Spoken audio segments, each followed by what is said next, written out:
Hello there, Romans here, and welcome to my next music review. Today it's going to be H.E.A.T, Into the Great Unknown. Music review. Music review. H.E.A.T was one of the bands that appeared in the mid-2000s, so that was the time when it seemed like 80s hard rock, glam rock and hair metal had a sort of a renaissance.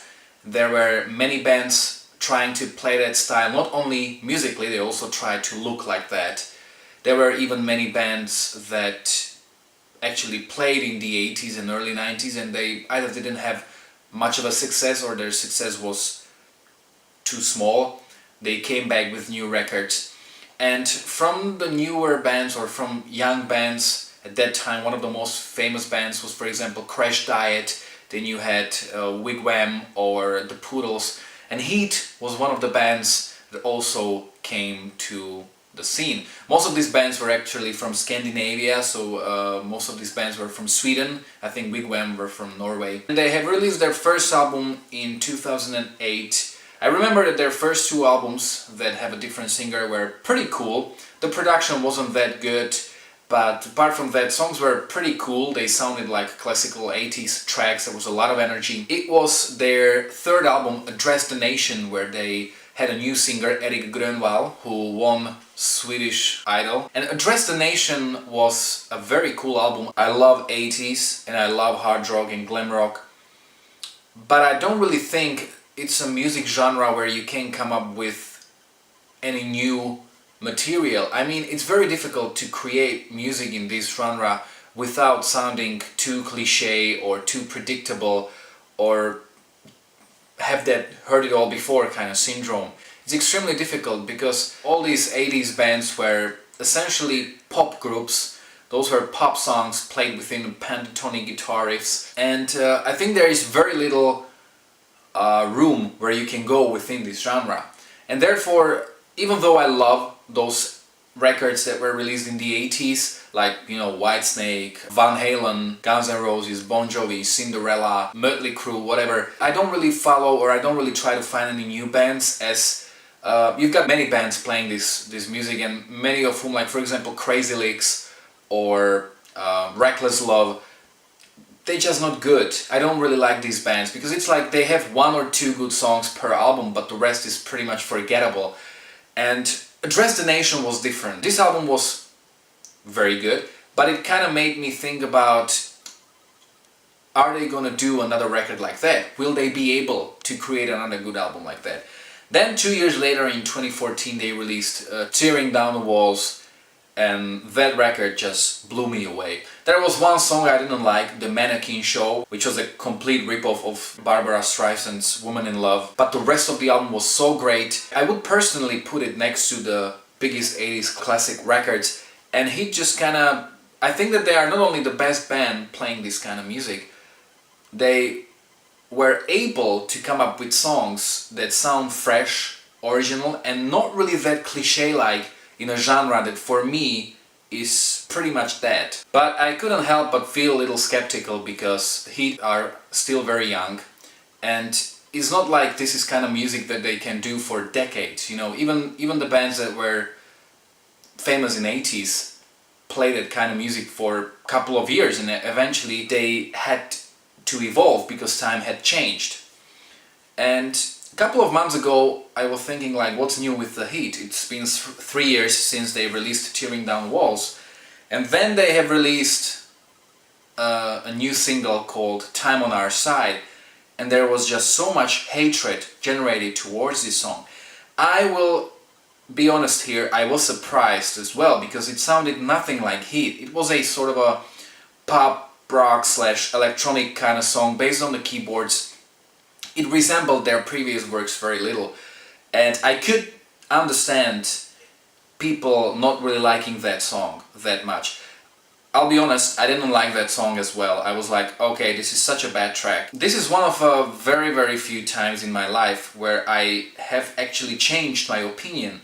After listening to the song like for 10 times, the song actually grew on me. I actually started liking it. And then they released a second single called Redefined, and it was again a song that generated quite a lot of negative response from fans. Probably this song, put out of the context of the record, may sound not as something that you would expect H.E.A.T to do, but within the concept of the album, this song is just perfect. It's classical 80s track.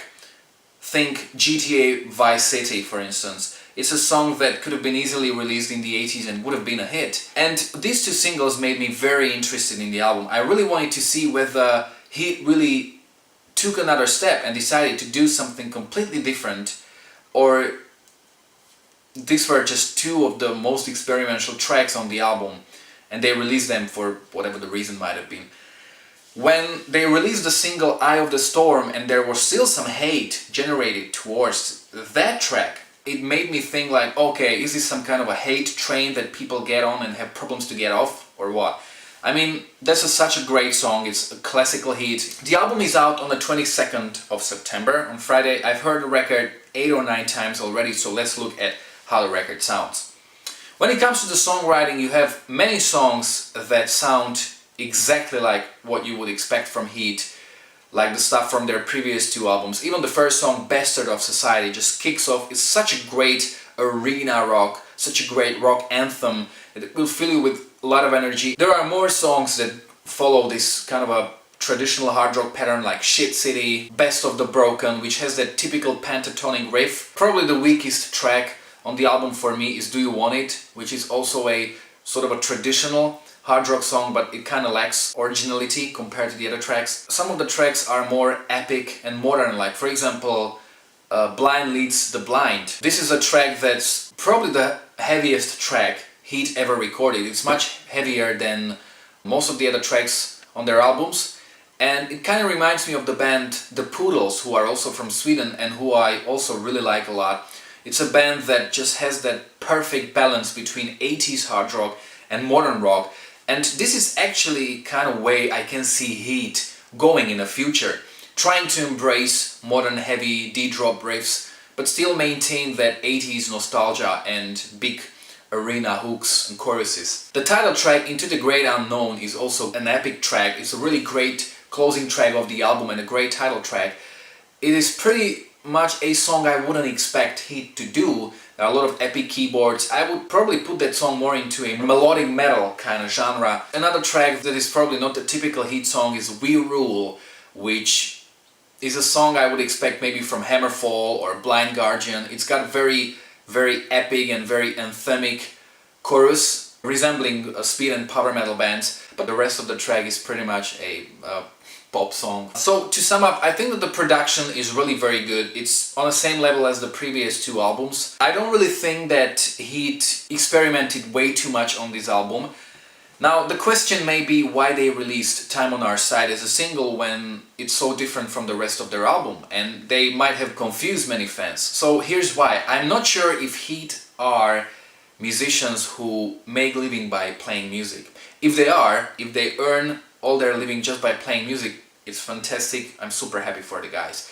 But they are a kind of band that had, even when they had a tour, I think they were playing in a smaller venues and smaller arenas. I'm not sure if they can earn enough money. So the only chance for bands like that is to have one hit or one song that is going to go mainstream. And since they have a keyboard player in the band, they might have tried to create a song like that with Time on Our Side. And that might be their only chance to have a song that even people who don't necessarily listen to rock music may actually listen to. I think that H.E.A.T didn't disappoint. I like this record quite a lot. What I am very interested in is to see where will they go in the future. What kind of direction will they take, or if they're just gonna keep doing this music. I'm still afraid that they may eventually run out of ideas, but since they've made so many great records already, they are real professionals and really great songwriters, so I'm not really afraid of their new albums. So I decided to give this album 8 points out of 10. It's definitely not better than the previous 2 albums, but it's still a pretty solid album. I would probably recommend this to the fans of H.E.A.T, to the fans of 80s hard rock, glam rock. If you like previous 2 albums, you won't be disappointed. Into the Great Unknown in Slovak means Do veľkého neznáma. I hope you liked this review. If you did, don't forget to like, to share, to subscribe. And if you have heard the record already, let me know in the comment section whether you liked it or not. Thanks for watching. And if there are any bloopers, then enjoy them. You know, all these 80s bands...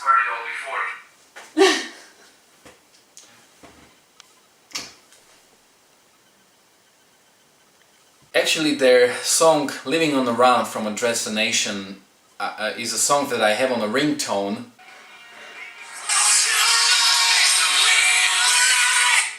Yeah?